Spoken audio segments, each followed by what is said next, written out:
Hey, good morning, everybody.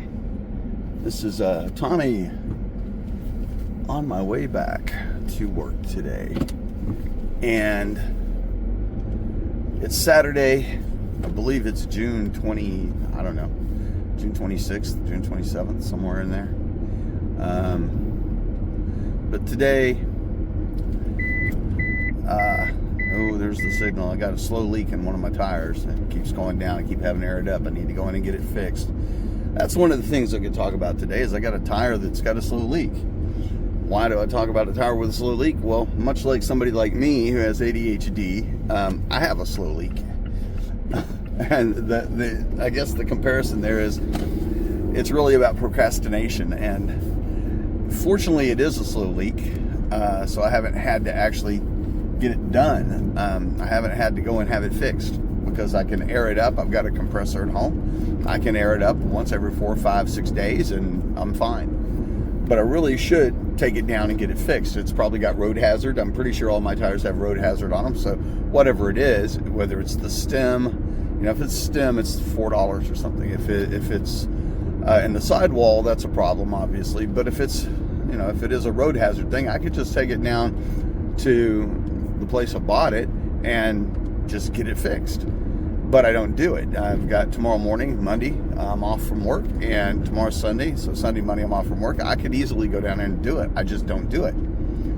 And, that's kind of the progression of having ADHD is there's a lot of procrastination because, well, if I have to go do that, well, it takes away from other things I might want to do.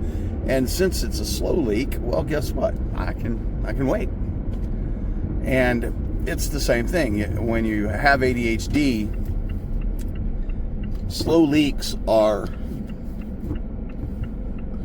an issue because what it gets down to is that here I am trying to, right now I'm putting together a channel for YouTube that's about me and having ADHD and about the clutter in my house, about the dirtiness of my house. I mean, I don't really want to get into the cleanliness of it, but we have 4 dogs and my wife and I are in our over 50 era, and I have an 86-year-old mother who has lots of needs that we take care of, and it means that a lot of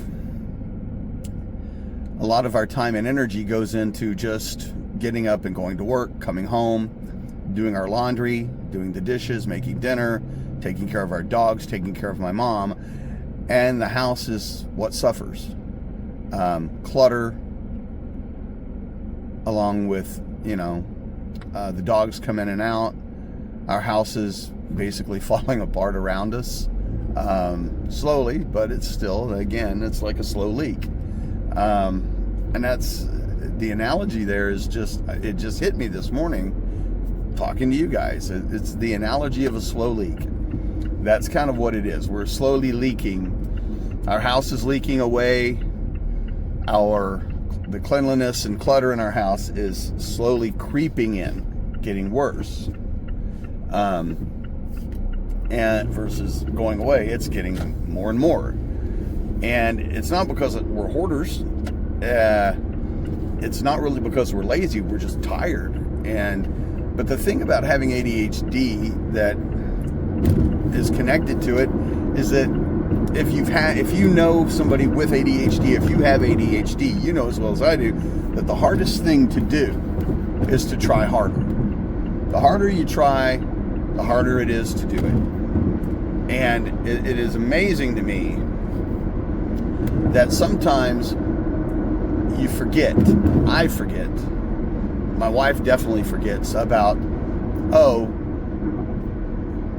what we forget is that you need to sit back. You need to just let things happen sometimes so that you can react to it and respond accordingly. Proactivity is probably the best thing for ADHD brings. But planning is terrible. So, that's been one of the biggest things is how can I plan to be proactive without planning? And I know in with ADHD, it's really about building habits. How do you build a habit? How do you build a habit to clean, declutter? How do you build a habit that doesn't feel like a chore and that doesn't feel like you're going to die?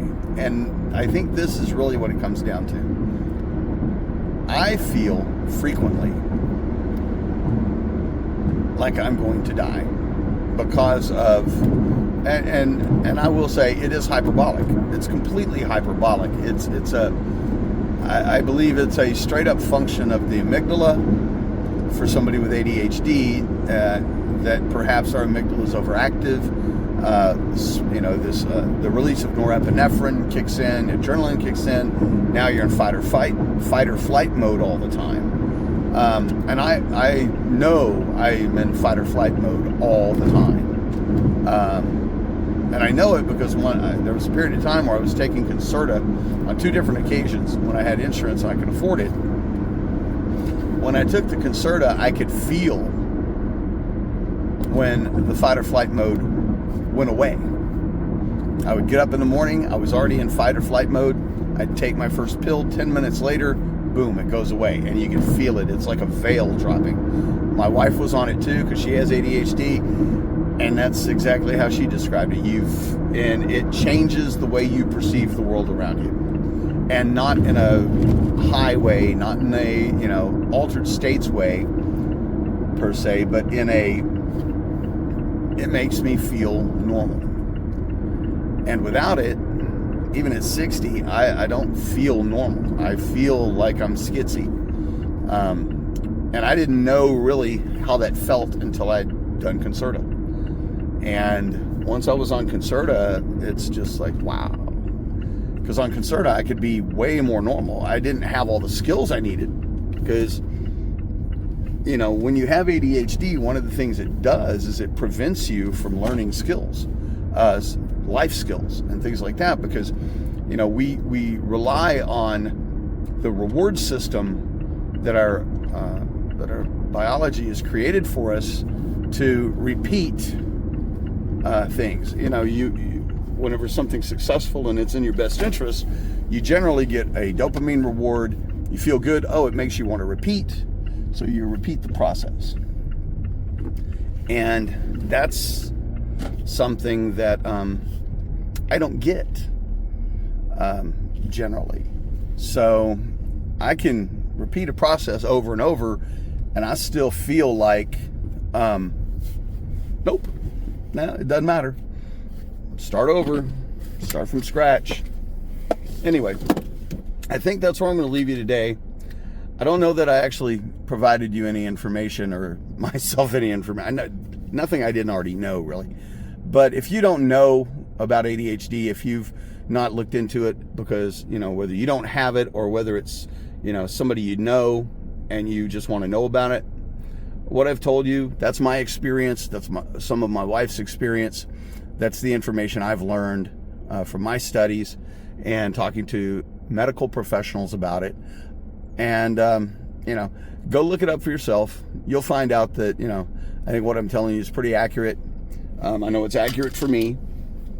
And hopefully we can learn from this something together. Maybe if you stick with me here and we can go forward. But one way or the other, I got to go to work.